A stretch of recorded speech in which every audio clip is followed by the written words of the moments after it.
안녕하십니까. 민성길 TV의 민성길입니다.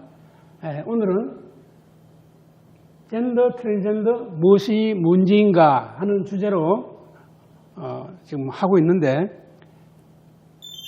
오늘은 트랜스젠더의 원인에 대해서 말씀드리고자 합니다. 뭐든지 어떤 행동 또는 질병이 어떻게 해서 생기는가를 우리가 이제 생각할 때 계통이 있습니다. 뭔가 하면은 원인에 있어서 생물학적 원인이 무엇인가, 또는 정신적 원인이 또 있는가, 그 다음에 이제 사회적인 것이 있는가 하는 것인데, 생물학적 원인이라 그러면 유전되는가 하는 게 있습니다. 인간의 행동이 유전되는가, 또 유전인자가 아니더라도 선천적인가, 뭐 타고날 때 뇌에 무슨 장애가 생긴다거나 하는 것이죠. 그 다음에 이제 정신적 원인으로는 이제 정신분석적 해석이 이제 있습니다. 그게 아주 한동안 아주 강력했는데, 지금도 유효하다고 생각하죠.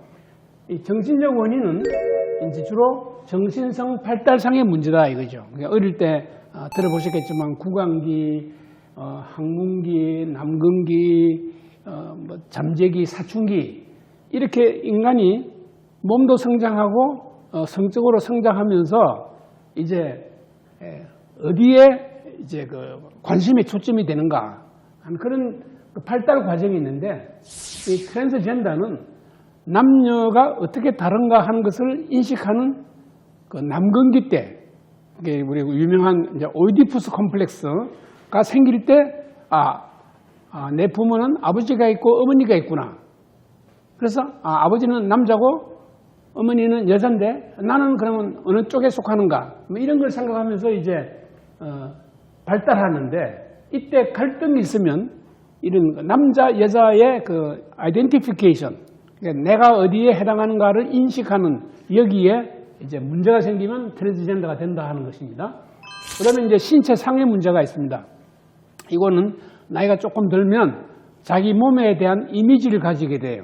예를 들면 내가 보니까 이제 남자구나, 이게 여자구나, 이렇게 자기 몸에 대한 인식을 가지는데, 따라서 이제 차이를 알게 되고 여기에 대해서 이제 남자다 여자다 하는 인식을 하게 되죠.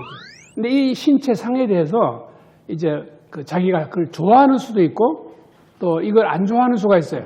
안 좋아하는 이유는 이제 성장, 성발달 과정 중에 그것도 역시 이제 오이디푸스 컴플렉스에 의해서 자기 몸에 대해서 이제 불만족, 나는 아버지를 닮고 싶은데 또 엄마를 닮고 싶은데 뭐 그게 아닌가, 뭐 이런 식의 이제 신체상의 문제가 이제 생기는 겁니다. 그래서 다시 한번 생물학적 이유를 이렇게 살펴보면, 이 트랜스젠더가 유전된다, 타고난다 하는 증거가 없습니다. 지금 일반적으로 동성애자들이나 트랜스젠더가 자기는 병이 아니다. 여러분 오랫동안 제가 반복해서 말씀드리지만, 옛날에는 동성애라든가 트랜스젠더를 이제 정신장애로 보았습니다. 근데 지금은 그걸 이제 여러 가지 사회적 상황의 변화, 다시 말하면 인권 운동에 의해서 이제 그런 사람들을 차별하지 말자는 의미에서 이제 이게 병명에서 뺐어요. 이제 그 병명에서 뺐는데, 병이 아니라는 그 이유를 좀 더 강조하기 위해서 이제 이게 동성애나 트랜스젠더가 타고난다. 그러니 타고나니까 어떡하느냐. 이게 정상이고 이게 자연이고, 뭐 심지어 하나님이 창조하셨을 때도 동성애나 트랜스젠더를 창조한 것과 같다, 뭐 이런 식의 얘기를 했어요. 그래서 이제 유전한다, 유전인자가 발견되었다, 뭐 뇌의 이상이 아니죠, 뇌의 차이가 이렇게 발생한다, 뭐 이런 식으로 이제 아주 연구들이 활발했습니다. 근데 지금까지 입증된 게 이제 하나도 없죠.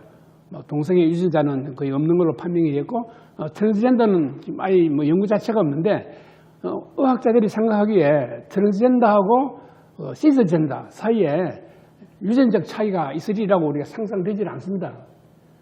조만간에 물론 게놈 스타디 같은 게 나올 수 있는데 한번 두고 보면 알겠죠. 왜 그러냐면은 이 남녀 차이는 XY 염색체에 의해서 생기는 거예요. 그런데 타고날 때 XY를 갖고 태어났는데 중간에 이게 바뀔 수가 없습니다.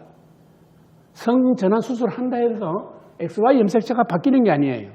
그러니까 이거는 이제 트랜스젠더가 타고난다는 증거는 없습니다. 그리고 그렇게 될 리가 없다고 생각하죠. 근데 대부분 사람들이, 트랜스젠더들이 나는 어려서부터 그렇게 생각했다 하고 이렇게 말을 해요. 그래서 그게 타고나는 거 아니냐. 그렇지만 어려서부터의 기억이라는 것은 신뢰할 수가 없어요.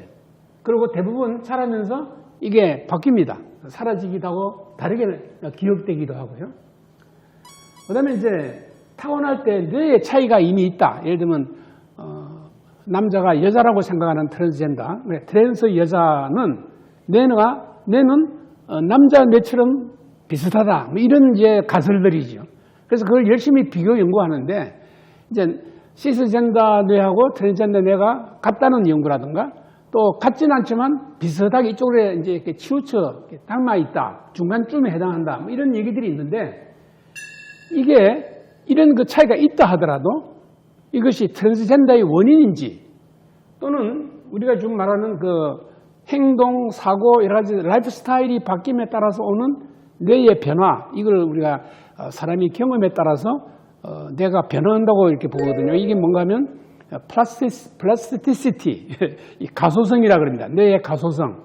예를 들면 이제 바이올린을 하는 사람은 오랫동안 바이올린을 하면 이쪽 손을 굉장히 많이 움직이기 때문에 이 손에 해당하는 뇌의 부위가 커져요. 근데 이 사람이 이 바이올린을 하는 걸 중단하면 그 크기가 작아집니다. 그러니까 뇌는 행동에 따라서 변화하는데 유전인자가 변하는 건 아닙니다. 뇌의 신경세포 수가 변화하는 거죠. 그런 그 변화를 보이는 것 때문에 차이가 있는 것이지 이 트랜스젠더의 이유로서 뇌가 다르다는 것은 이제 생각할 수 없다. 이런 얘기입니다. 그리고 요즘 와서는요, 이 트랜스젠더 동성애자들에게 자폐증과의 관련성이 많이 보고되고 있습니다. 연구가. 그래서 이제 이와 같이 더불어 생각하면 트랜스젠더 뇌에 어떤 자폐증적 현상, 예를 들면 뉴로 디벨로프먼트, 신경 발달상의 문제가 있지 않을까 하는 것을 상상해 볼 수가 있습니다. 그 다음에 이제 세 번째로 정신적, 사회적 원인. 이거는 우리가 보통 붙여서 얘기해요. 정신적 원인과 사회적 원인. 왜냐하면 우리가 정신생활이라는 게 사회생활하고 밀집이 바로 연결되어 있기 때문입니다.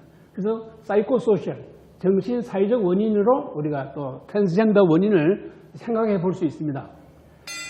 왜 남자인데 자기가 여자이기를 원하는가? 여자이다라고 또 믿는가? 그 이유가 뭔가? 사실과 다르게 믿는가? 사실과 다르게 믿기 때문에 어떤 정신과 의사는 이게 망상이라 그러기도 해요. 왜 그렇게 생각하는가? 이거는 자기에 대해서 불만이 있기 때문이다라고 밖에 생각할 수가 없어요. 자기에 대해서 불만. 자기라는 게 어떤 것은 자기의 정체성이나 자기 신체에 대해서 이제 불만을 느끼면 바꾸고 싶다. 아니기를 바라고 싶다 하는 마음이 생기겠죠. 이게 이제 자기 불만을 좀 더 심리학적으로 말하면 자기 이미지, 또 전문적으로 말하면 바디 이미지. 이 바디 이미지가 자기가 마음에 들지 않는 거죠. 그래서 다른 바디 이미지를 갖고 싶어요. 그러니까 다른 바디 이미지를 소원하다가 막 그렇게 믿어버리게 되는 거죠. 이게 이제 트랜스젠더라고 봅니다. 그러니까 다시 말하면 자신의 남성성, 남자로의 모습, 남자로서의 정체성, 남자로서의 성격, 또 몸 상태, 또는 여성으로서의 정체성, 몸 상태에 대한 불만이 있으면 바뀐 것을 이렇게 상상하고, 그걸 스스로 그걸 가지고 위로하고, 그래서 그런 생각을 반복하다 보면 일종의 생각의 중독이라 그럴까요? 그게 빠져서 거기서 벗어나지 못하고 바꾸지 못하게 되는 거. 그래서 이 그림에 이제 제가 적당한 것을 보여드리는데,